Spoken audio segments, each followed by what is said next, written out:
Pergerakan harga gold dalam 3 hari terakhir benar-benar sesuai dengan analisa kita di hari Rabu kemarin ya. Harga memantul tepat di area yang sudah kita mapping sebelumnya. Yang nanti kita akan bahas di mana aja area pantulannya. Pagi ini, gold masih terlihat sideways. Harga belum mampu menembus high di 4856. Range area sideways saat ini jika kita lihat dari time frame H4 ada di kisaran 4856 sampai 4698. Seperti yang sudah saya bahas di video analisa sebelumnya di hari Rabu kemarin tanggal 8 April, bahwa kecenderungan arah gold secara statistik mulai cenderung naik di middle trendnya. Maka mencari opsi buy di area demand minornya yang warna abu-abu bisa menjadi pilihan entry yang sangat menarik. Tapi kita juga bisa mencari opsi sell di area supply mayornya yang warna pink ini karena arah tren besarnya juga masih cenderung agak turun.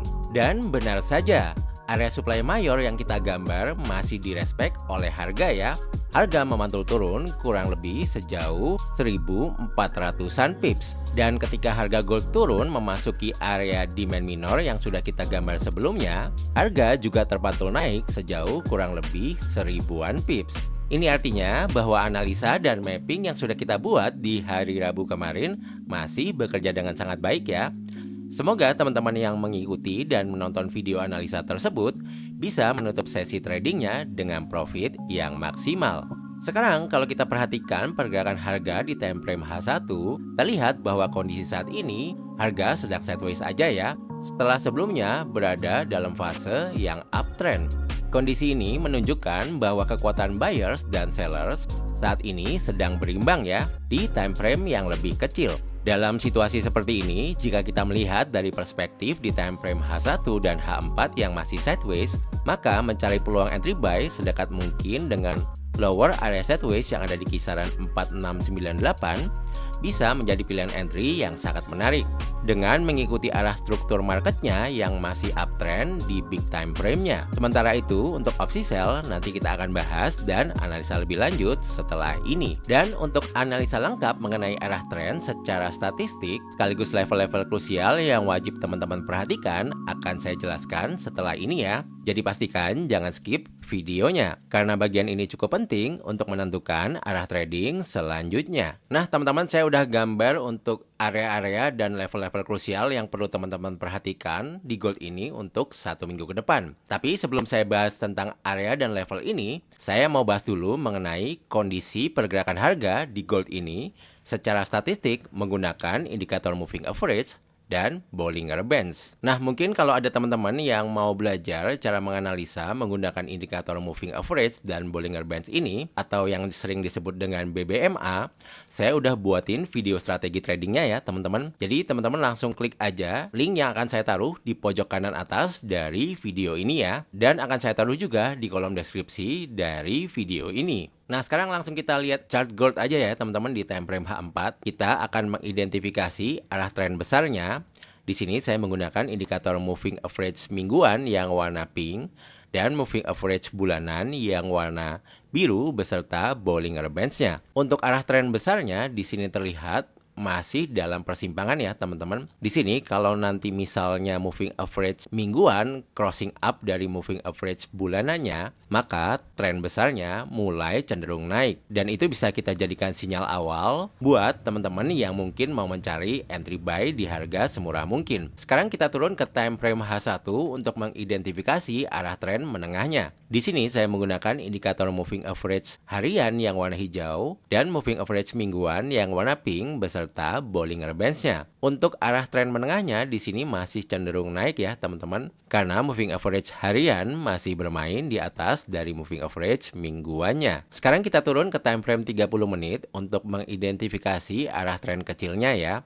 Di sini saya menggunakan indikator moving average 8 jam yang warna orange dan moving average harian yang warna hijau beserta Bollinger Bands-nya. Di sini untuk arah tren kecilnya masih cenderung naik ya teman-teman, di mana moving average 8 jam masih bermain di atas dari moving average hariannya. Nah, kesimpulan yang bisa kita ambil dari ketiga time frame yang sudah kita analisa tadi ya, yaitu di time frame 30 menit, H1 dan H4, untuk kecenderungan arah gold sebetulnya mulai cenderung naik ya teman-teman.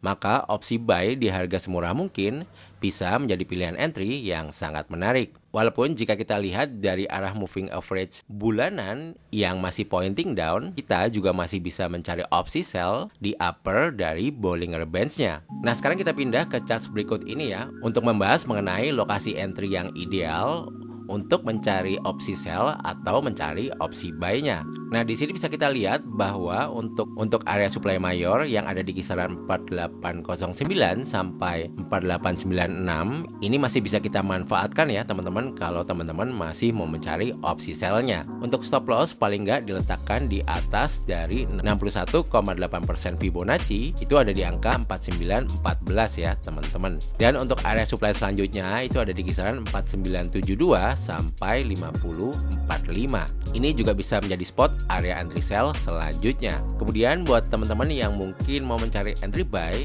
untuk area buy yang ideal menurut saya ini ada di area demand terdekat yang ada di kisaran 4608 sampai 4556 ya teman-teman. Jadi kalau harga gold turun ke area ini bisa menjadi spot entry buy yang sangat menarik. Dan untuk area demand selanjutnya ada di kisaran 4531 sampai 4483.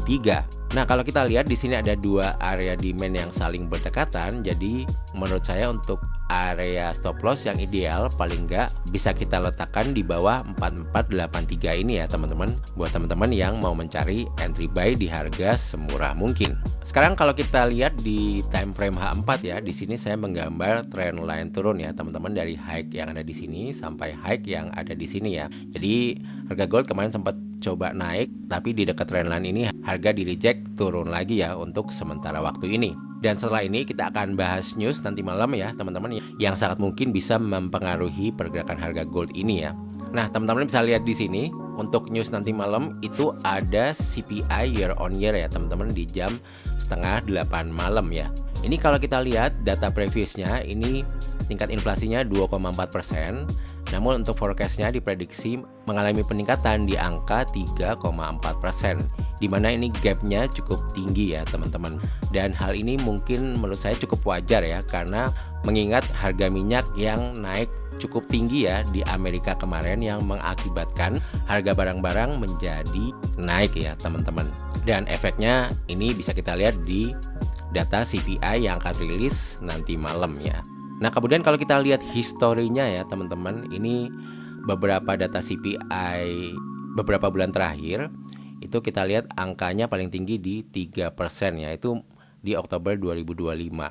Nah, ini kalau angkanya bisa sampai tembus di atas 3% atau bahkan di atas 3,4%, maka ini adalah inflasi yang cukup tinggi ya teman-teman, dan kemungkinan efeknya US dollar bisa menguat dan harga gold kemungkinan bisa bergerak turun ya teman-teman. Karena kita tahu kalau tingkat inflasi kembali naik, maka kemungkinan sangat kecil The Fed akan menurunkan suku bunga di masa yang akan datang. Nah, jadi itu berita yang perlu teman-teman perhatikan ya nanti malam ini jam setengah 8 malam.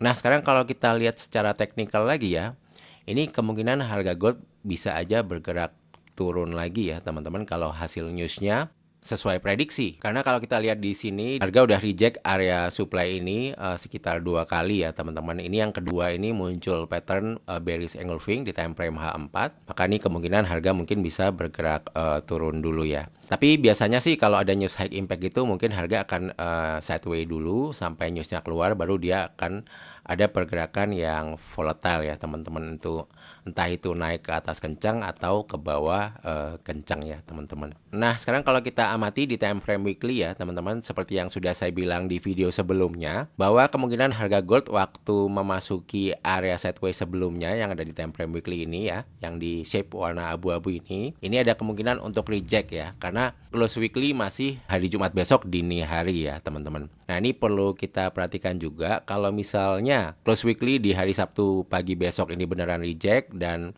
mungkin ini berakhir doji atau bahkan bodinya bearish, maka kemungkinan next week harga gold bisa bergerak turun lebih jauh lagi ya teman-teman.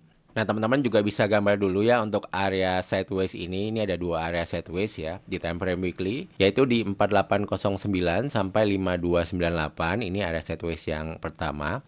Dan area sideways yang kedua yang di bawah ini di 4255 sampai 3994 ya. Jadi misalnya nanti harga gold turun memasuki area sideways ini di time frame weekly, maka kita bisa mencari peluang entry buy ya teman-teman di area sideways ini dengan mengamati price action yang ada di time frame yang lebih kecil ya teman-teman. Oke, jadi mungkin sampai di sini dulu aja ya teman-teman untuk video analisa dan mapping gold untuk 1 minggu ke depan. Semoga apa yang saya sharingkan bisa bermanfaat dan bisa memberikan insight buat teman-teman semua yang sedang trading di gold ini. Yang terakhir jangan lupa untuk like, comment, dan subscribe channel ini ya. Sampai jumpa di videoku yang lain. See you, bye-bye guys. Thank you.